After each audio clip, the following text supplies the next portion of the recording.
ফুটবলকে কলঙ্কিত করার জন্য যা কিছু করা প্রয়োজন সবকিছুই করা হলো মিশরের বিপক্ষে। আর এত কিছুর পরেও একটা বিশেষ শ্রেণী নির্লজ্জের মতন বিজয় উল্লাস করছে। তাদেরকে সত্যিকার অর্থে ফুটবল ফ্যান বলবেন নাকি অন্য কিছু বলবেন? এবার আসেন, এই যে কোরআনের আয়াতটা যে পড়েছে যে হাসবুনাল্লাহু ওয়া নি'মাল ওয়াকিল, আমাদের জন্য আল্লাহই যথেষ্ট।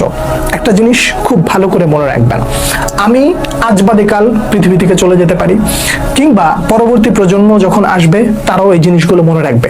আপনাদের কাছে একটা খোলামেলা আলাপ বলে যাই, আর্জেন্টিনা ইংল্যান্ডের সাথে যে অন্যায়টা করেছিল, অর্থাৎ ম্যারাডোনা ওই যে হাত দিয়ে গোল দিয়ে যে অন্যায়টা করেছিল, ইংল্যান্ডের সাথে যেই আচরণটা করেছিল ম্যারাডোনা, সেটার জন্য তারা একটা দীর্ঘ সময় কিন্তু পস্তাইছে এবং মানুষের কাছে আজ অব্দি চোরের লকব হিসেবে তাদেরকে মোটামুটি মানুষ পরিচিতি দেয় এবং একই সাথে তাদের অর্জনকে মানুষ খাটো করে দেখে। আর মিশরের সাথে যেটা হলো, এগুলোর জন্য আর্জেন্টিনা দীর্ঘদিন পস্তাবে।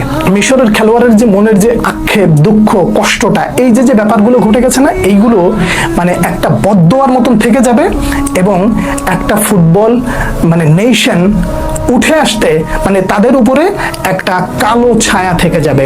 ইংল্যান্ডের সাথে যে আচরণটা করেছিলেন ওইটার পরে আপনাদের উপরে যে একটা কালো ছায়া ছিল, মানুষের ভেতর থেকে বদদোয়া ছিল, খারাপ লাগা ছিল, আশীর্বাদ ছিল না, ঠিক একই জিনিসটা মিশরের সাথে ঘটার পর এবং ফিফা যেভাবে সহযোগিতা করে যাচ্ছে আর্জেন্টিনাকে, তাদের উপর থেকে একটা কালো ছায়া থেকে যাবে। পরবর্তী প্রজন্মকে তারা মানে পরবর্তী প্রজন্ম যেমন আমরা ম্যারাডোনার ব্যাপারটা নিয়ে মানে আলোচনা করি, পরবর্তী প্রজন্ম ম্যারাডোনা সহ এই জিনিসগুলোকে চুরি হিসেবে আখ্যা দিবে যে ফিফা একটা দলকে বিশেষ মানে ক্ষমতায়নে বিশেষ আচরণের কারণে ফিফা একটা দলকে সুবিধা দিয়ে তাদের অর্জনের ঝুলিটাকে মোটামুটি আলাদা করা হয়েছে।